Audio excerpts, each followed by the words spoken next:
পাঁচটি স্বপ্ন দেখলে বুঝবেন আপনার উপর জাদুটোনা করা হয়েছে, ব্ল্যাক ম্যাজিক করা হয়েছে।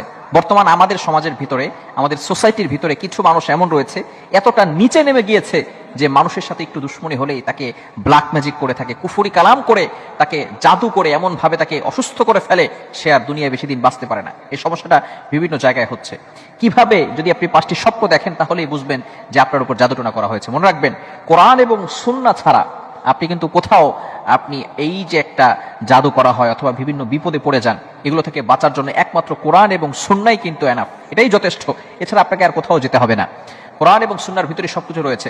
রাসূল সাল্লাল্লাহু আলাইহি ওয়াসাল্লাম নিজে জানিয়ে দিয়েছেন, যদি কারো উপর এমন হয় যে আপনার বিভিন্ন সময় অসুস্থতা দেখা দিচ্ছে, মাথা ব্যথা করে, অনেক সময় বিভিন্ন ভাবে আপনি ঘুমের ভিতরে ভয় পেয়ে থাকেন, এখন আপনার উপর জাদুটোনা করা হয়েছে কিনা, আপনি বারবার অসুস্থ হয়ে পড়ছেন, ডক্টরের কাছে যাচ্ছেন কিন্তু কোনো রোগ ধরা পড়ছে না, কিন্তু আপনি অসুস্থ, আপনার কিছুই ভালো লাগে না, মাথা ব্যথা করে, বিভিন্ন সময় এই ধরনের যদি আপনি কিছু দেখেন, তাহলে রাসূল সাল্লাল্লাহু আলাইহি ওয়াসাল্লাম আমাদেরকে কিছু আল্লাহ তাআলার একটি নাম শিক্ষা দিয়েছেন। সেটা হচ্ছে, আপনি ঘুমানোর আগে আপনি আল্লাহ তাআলার একটি নাম 33 বার পরে ঘুমাবেন। এরপর যদি 5টি স্বপ্নের যে কোনো একটা দেখেন তাহলে মনে করবেন যে আপনার উপরে জাদুটোনা করা হয়েছে। কি পড়বেন? আল্লাহ তাআলার একটি নাম ইয়া মুমিতু, আল্লাহ তাআলার একটি নাম ইয়া মুমিতু, এই নামটা 33 বার পরে আপনি ঘুমাবেন। ঘুমানোর পরে যদি আপনি 5টি স্বপ্ন দেখেন তাহলে মনে করবেন আপনার উপরে জাদুটোনা করা হয়েছে। নাম্বার 1, 1 নাম্বার স্বপ্ন যদি আপনি দেখেন যে কালো কুকুরকে আপনি তাড়া করছেন, কালো কুকুর, ব্ল্যাক কালারের যে কুকুরগুলো আছে, রাতের বেলা অনেক সময় কালো কুকুর দেখা যায়, এটা হাদিসের ভিতরে রয়েছে, মিশকাত শরীফের হাদিসে রয়েছে যে কালো কুকুরের রূপ ধারণ করে অনেক সময় জিনরা আসে।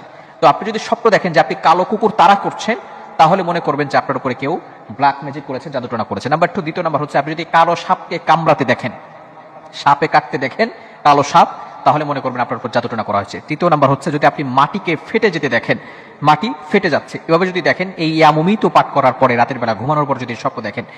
চতুর্থ নাম্বার হচ্ছে, যদি আপনি কালো কাক স্বপ্ন দেখেন। এবং পঞ্চম নাম্বার হচ্ছে, যদি আপনি ফকিরকে গালি দিতে দেখেন। এই 5টি স্বপ্ন যদি আপনি ইয়া মুমিত 33 বার পাঠ করার পরে যদি আপনি দেখেন, এই 5টি স্বপ্নের যে কোনো একটি, তাহলেই বুঝবেন আপনার উপরে ব্ল্যাক ম্যাজিক করা হয়েছে, কালো জাদু করা হয়েছে। এখন যদি আপনার উপরে জাদু করা হয়, আপনি কি করবেন? ব্ল্যাক ম্যাজিক করা হয়। বর্তমানে আমাদের সোসাইটির ভিতরে অনেক মেয়ের এমন রয়েছে, ব্ল্যাক ম্যাজিক করে রেখেছে, তার বিয়ে হচ্ছে না। আবার অনেকে এমন রয়েছে, মানুষকে অসুস্থ করে ফেলছে, ব্ল্যাক ম্যাজিক করে, কুফরি কালাম করে, জাদুটোনা করে তাকে এমন ভাবে অসুস্থ করে ফেলেছে, সে কোনো কাজ করতে পারে না, কোনো কিছু করতে তার ভালো লাগে না, সব জায়গায় অশান্তি, ঘরের ভিতরে ভালো লাগে না, শুধু সারাদিন বাইরে থাকে, এমন ভাবে অনেক অশান্তি রয়েছে। যদি কালো জাদু কারোর উপর করা হয়, তাহলে সে আয়াতুল কুরসি, এটা হচ্ছে কোরআনের ভিতরে সর্বশ্রেষ্ঠ আয়াত হচ্ছে আয়াতুল কুরসি, সূরা বাকারার ভিতরে আল্লাহ তাআলা 3 নম্বর পারার 1 নম্বর পৃষ্ঠায় রয়েছে সূরা বাকারা। এই আয়াতটা অবশ্যই পড়ার চেষ্টা করবেন।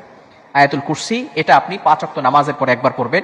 4 কুল, কুল ইয়া আইয়ুহাল কাফিরুন, কুল হুয়াল্লাহু আহাদ, কুল আউযু বিরাব্বিল ফালাক, কুল আউযু বিরাব্বিন নাস, এই 4টা কুল, এই সূরাগুলো আপনি পড়বেন প্রত্যেক 5 ওয়াক্ত নামাজের পরে, এবং সূরা বাকারার শেষ 2টি আয়াত পড়বেন। এগুলো পড়ে যদি আপনি ঘুমান, তাহলে এই ব্ল্যাক ম্যাজিক আপনাকে কোনো ক্ষতি করতে পারবে না। শুধু ব্ল্যাক ম্যাজিক নয়, দুনিয়ার কোনো শক্তি আপনাকে কোনো ক্ষতি করতে পারবে না। এজন্য অবশ্যই